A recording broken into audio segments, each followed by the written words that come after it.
have control. Breach in 5, 4, 3.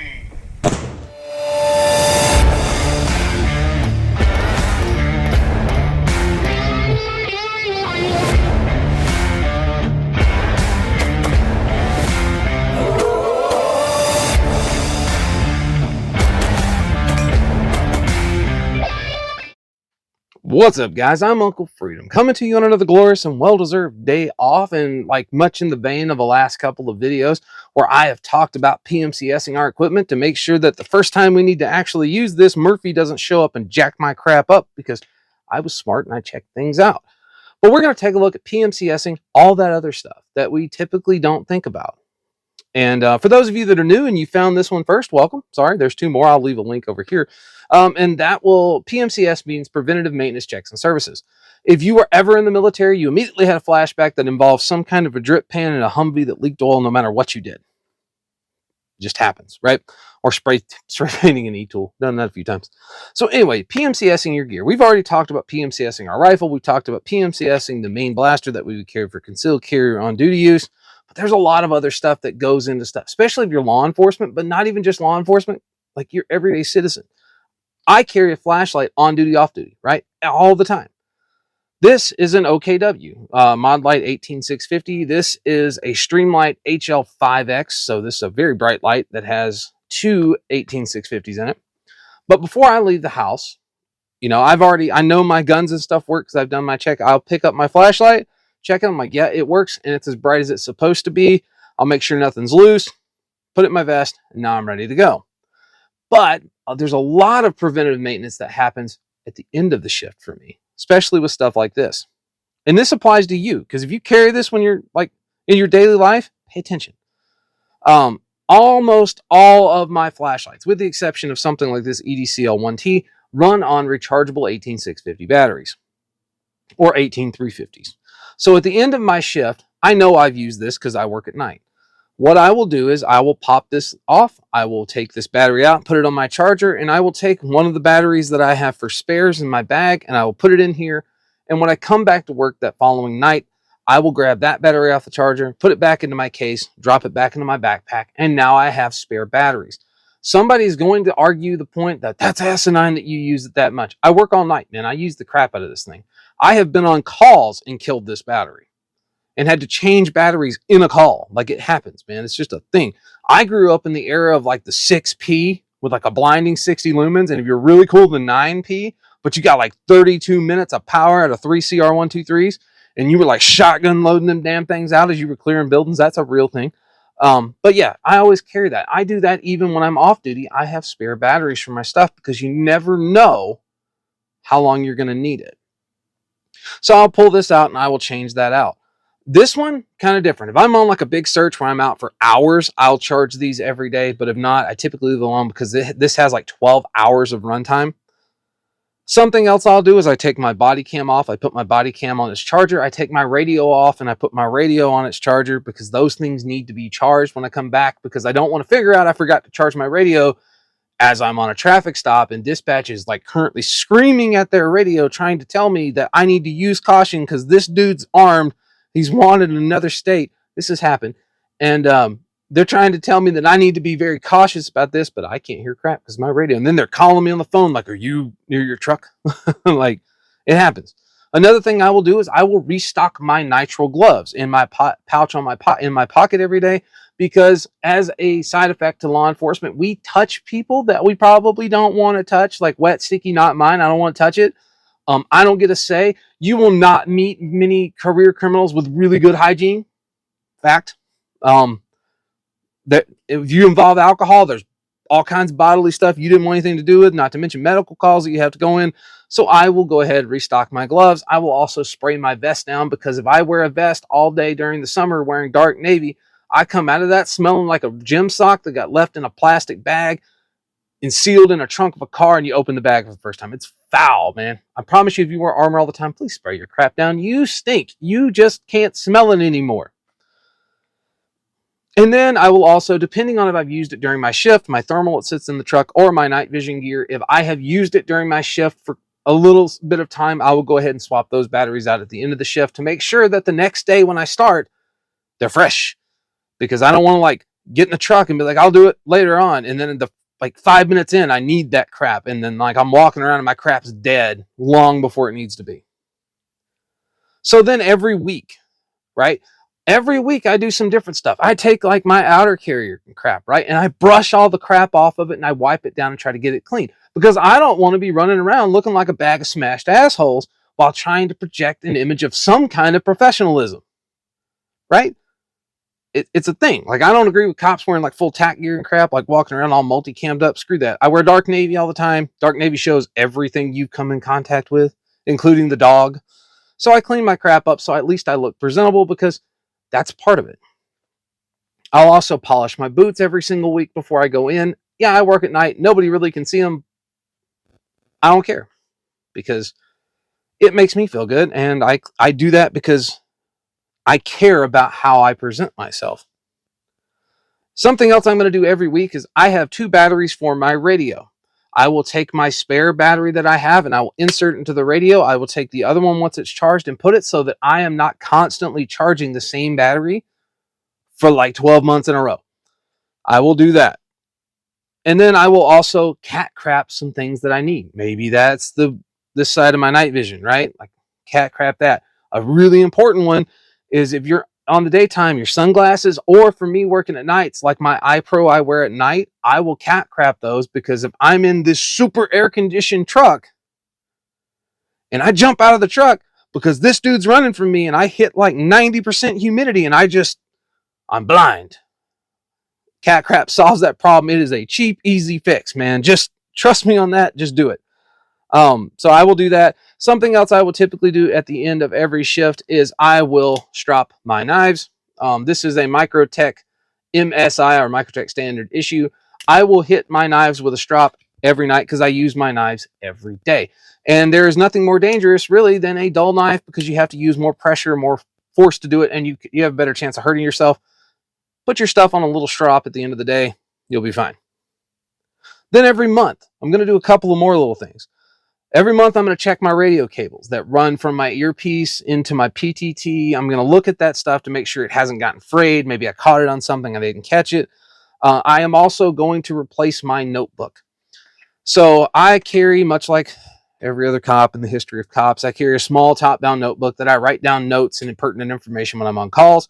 Every month, I take that notebook out, I date it, and I put a brand new one in, because I know that those notebooks contain the information for whatever call I did during that month.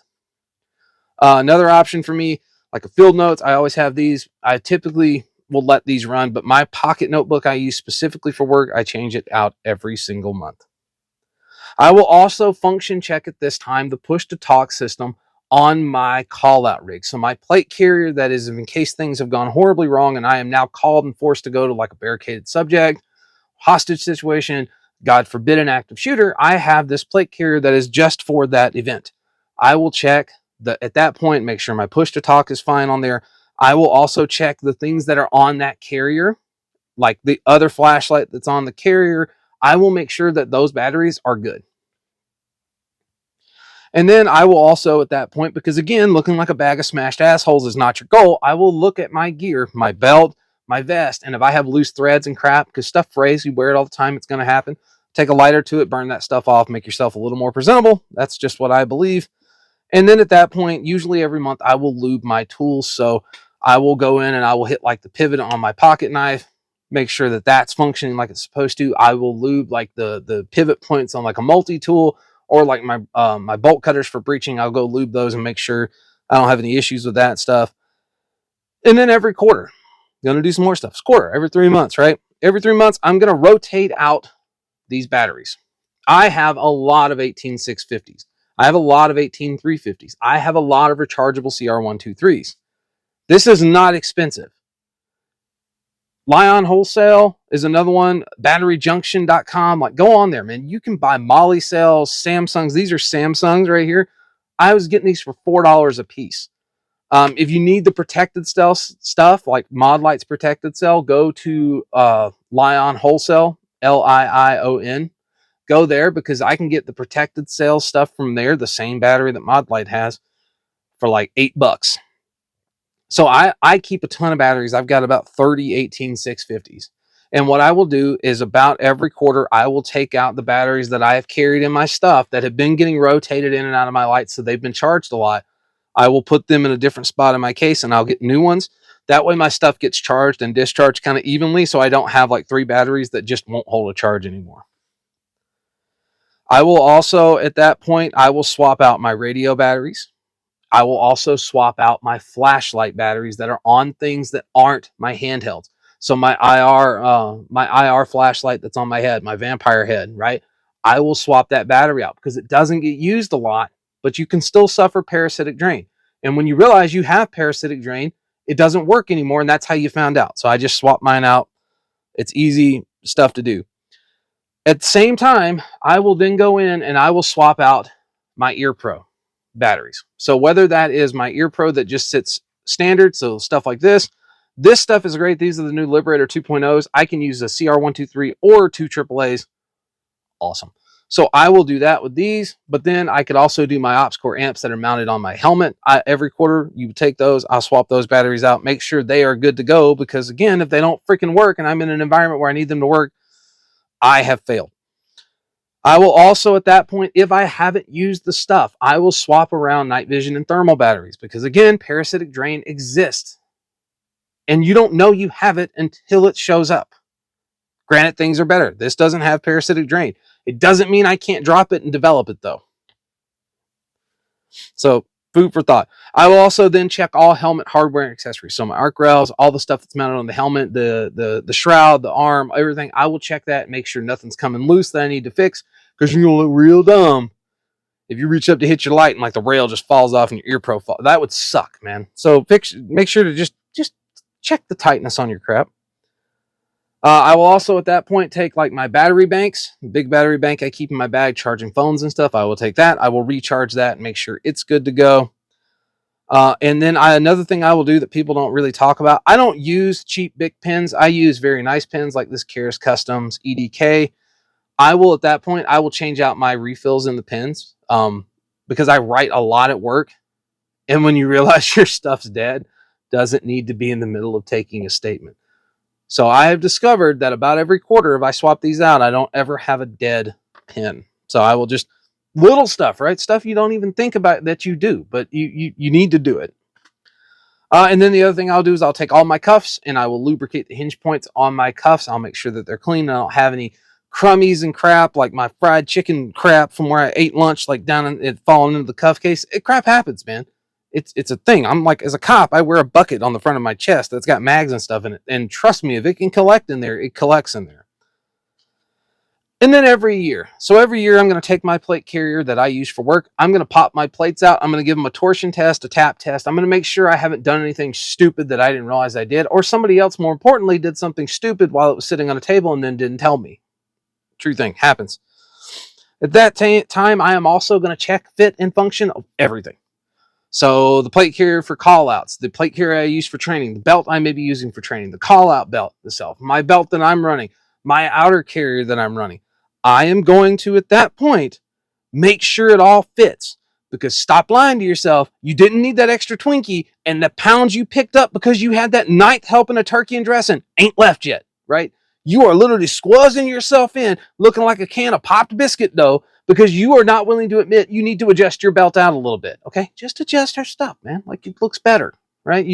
You look a lot less chunky when you adjust it out so it doesn't look like it's cutting off circulation to the lower half of your body.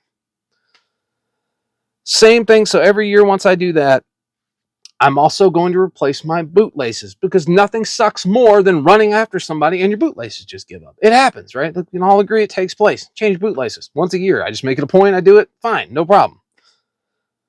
Another one that I will do is I will replace 2 pair of the pants I wear for work. The 2 pair that have been beat up the most, I will replace with 2 brand new pairs, because I typically will wear either the Vertex or the True Spec 24/7 Expedition in like dark navy.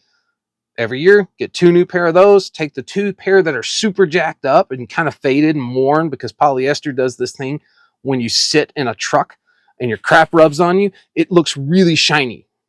You don't see it, but trust me, it exists. And those will be training pants for, Sims or whatever. I don't have to worry about jacking up my nice stuff because I have dedicated training pants that have already served their life expectancy as nice duty pants. And then I also have one pair that is just spotless for going to court. I will then, no matter what, so things like this, if I have one of these that doesn't get carried and used, I will still pop these batteries out every year and rotate them, because I don't want to run the risk that things can pop and leak inside of these and destroy them. I have a PVS 14 that I forgot about and almost ruined it because I had a battery that freaking leaked. So every year at least I will pull those out, check it out, make sure everything's okay, and replace those batteries that I need. I will absolutely replace the batteries if they are A cell. So A cell means non-rechargeable. So if I have a non-freaking rechargeable battery in this guy, right? And let's just say this rode around in my bag, never got used for anything. Every year, I'm going to take this battery out, throw that damn thing away, and put a new one in it, because I don't want parasitic drain again. It's a real thing. I need that light to work if I grab it. And then I will look at something when it comes to batteries. So your batteries, you have this stuff you see on the outside is what's known as a wrap. So these are Samsung 35E batteries, but as you use these on and off, these will tear and fray, and you can actually run the risk of shorting these batteries out. So what I will do is every year, if I've got batteries that are shredded, I will either rewrap them or I will throw them away. It's not worth blowing up your freaking flashlight in your pocket. And then every 2 years, I replace my boots. And finally, every 5 years, I replace tourniquets and medical gear. So if you have a kit like this and stuff like this, if this is exposed to direct sunlight for 5 years, you need to replace it, because UV destroys these damn things. And again, the day you figure it out is when it breaks. Don't do that. So every 5 years, even if they're not torn up, like I don't cut them up, I mark a giant T on them and they become training tourniquets for classes or whatever. Same thing when you have stuff like this, depending on what it's exposed to. If it's still sealed, is it still sterile? Yeah, right. Like we're not, nobody's arguing that. But I will also argue that sometimes things don't need to be sealed. But infection, I'm doing it because you had a freaking hole in your body. You've already got an infection, man. Like, you can't die of an infection if you bleed to death. I'll shove your dirty t-shirt in the hole in your leg. I don't care. You can be mad about your infection if you live through it. Then thank me once you realize that was dumb, right? But if I have something that's super life-saving in one of these and it's questionable at all, like the seal's been broken and maybe it's 3 or 4 years old, I'll replace it. I'll go ahead and swap it out. This is not one of those things. I don't care, man. If this ain't open, this stays forever. But I will replace those things. And also at 5 years, that's when I get my plates replaced and my soft armor replaced. Yes, that is paid for by somebody else. I don't got to freaking pay for it. And that's awesome. If you got to pay for it, budget, right? Here's the thing. I'm not going to tell you that at 5 years, your plates suddenly cease to stop pellet guns. Okay. That's not how it works. They just can't warranty that it works anymore. Quite frankly, I don't care. I trust it to work well past that because I PMCS my gear and I take care of it. If you're questionable, if your plates are okay, make friends with a vet and have them x-ray your plates. That's a good way to figure it out. True stories. So guys, hopefully that was informative and it helped you think about things outside of the box, because that is, after all, the purpose of the channel. If you haven't checked out some of the more recent videos where I talked about why you don't stock Full Metal Jacket as your only defensive option, that was a hot button one. I'll leave a link over here. There's also tons of great stuff out there on the Minuteman layout series, picking a duty gun, where I talk about this guy here. There's going to be tons more stuff coming up. We've got the low light flashlight videos for handguns, rifles, and handhelds. That's going to be cool. Lots of range time. And I actually have a ballistic lab with Hornady on May 1st. I'll be out on the range having a good time shooting ballistic gel through barriers. Good stuff. So guys, I am Uncle Freedom. Take care of yourself. Take care of each other. Till next time, I'll see you later.